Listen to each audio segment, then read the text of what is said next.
দিব্যি দিয়ে মিথ্যে কথা বললে কেউ মরে না, যেটা মরে যায় সেটা হলো বিশ্বাস। ভাঙা বিশ্বাস আর ফেলে আসা সময় কখনো ফিরে আসে না। যে মানুষটা আমার, সে সব দিন আমারই থাকবে, তা পরিস্থিতি যেমনই হোক।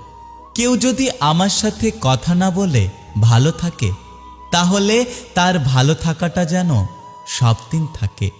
কেউ একজন একটি সুন্দর কথা বলেছেন, যাকে তুমি ভালোবাসো সেও তোমাকে ভালোবাসবে এমন কোনো নিশ্চয়তা নেই। কারণ ভালোবাসা কোনো ধন সম্পত্তি নয় যে তাকে তুমি জোর করে অর্জন করবে। সম্পর্ক যখন পুরাতন হয়, বেড়ে যায় অবহেলা, ছোট হয় মেসেজ, কমে যায় গুরুত্ব, বেড়ে যায় দূরত্ব, আর দোষ হয় পরিস্থিতির। ভালোবাসতে সবাই পারে, কিন্তু ভালো রাখতে কজন পারে?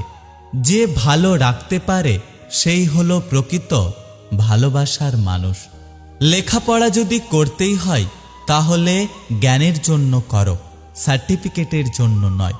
ভালো যদি বাঁচতেই হয়, তাহলে নিঃস্বার্থভাবে বাসো, স্বার্থ নিয়ে নয়। সম্মান যদি করতেই হয়, তাহলে গুণ দেখে করো, ধন সম্পত্তি দেখে নয়। দান যদি করতেই হয়, তাহলে অসহায়কে করো, মন্দিরে বা মসজিদে নয়। বিশ্বাস যদি রাখতেই হয়, তাহলে নিজের ওপর রাখো, অন্যের ওপর নয়। বিয়ে যদি করতেই হয়, তাহলে চরিত্র দেখে করো, রূপ দেখে নয়। পৃথিবীতে মানুষই একমাত্র প্রাণী যে কাঁদতে কাঁদতে জন্মায়, অভিযোগ করতে করতে বাঁচে, আর আফসোস করতে করতে মৃত্যুবরণ করে। সবাই সুন্দর মানুষ খোঁজে, কিন্তু সুন্দর হৃদয় কেউ খোঁজে না। একটা কথা মনে রেখো, মানুষের রূপ কিছুদিনের, কিন্তু ভালোবাসা চিরদিনের। পরিস্থিতি মানুষকে অনেক কিছু শেখায়। একা চলতে শেখায়, নিজের পায়ে দাঁড়াতে শেখায়, বাস্তবতাকে বুঝতে শেখায়, চেনা মুখোশের আড়ালে অচেনা মানুষকে চিনতে শেখায়।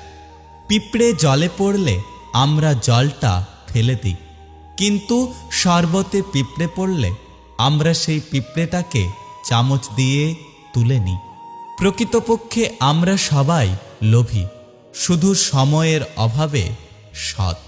দূরত্ব কখনো সম্পর্ক আলাদা করে না, ঘনিষ্ঠতা কখনো সম্পর্ক তৈরি করে না।